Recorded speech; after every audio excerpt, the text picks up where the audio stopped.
Hey guys, welcome back to another video. And today we'll be unboxing the Pokemon Friends Kanto tin, and this is the Pikachu tin. So I got this at a toy shop in downtown for $10, and it looks like a pretty good deal. So let's see what's inside. So first we got a coin. It's Genesect. Looks pretty cool.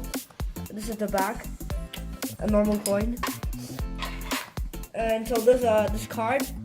It's not a promo card, but it's like a plastic card, and it says all this information. It's a mouse Pokemon, the height and the weight. You can pause the video to read it. And this is also the front. You can connect, if you get all of them, you can connect them to make a big picture. So I only got one of them. So let's see what packs we got. Oh, so we got a really trash pack, but it's okay. Fadus Collide, and Sun and Moon Burning Shadow. So hopefully we get something good in it. I mean, well, it's really sad, but if we get something good, it'll be worth it.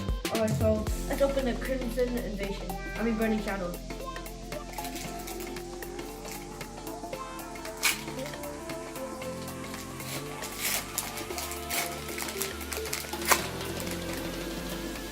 Okay, so I don't think we got anything good. So, Potown, Rimbombi, Kirilla, Pampor, Caterpie, Porygon, Sock, Oddish, and a Reverse Hollow Lycanroc, Toxic Clock. So, we got a Reverse Hollow. So let's open Fadus Collide. And I think it's really trash, but let's just see what we get.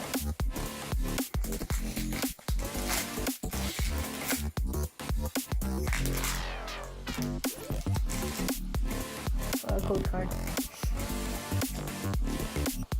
Alright, so hopefully we get something good. Oh, I don't think we got anything. Alright, it's okay. Chaos Tower, Weezing, Last Special, Seal, Riolu, Jigglypuff, Fennekin, Snivy, and Aerodactyl, Reverse Hollow. So it's pretty good, and it looks really pretty nice. And so these are the only Reverse Hollow we got today. And it's okay. I didn't get anything good, but it's fine. So this is all of it. Thanks for watching, and please drop a like and subscribe.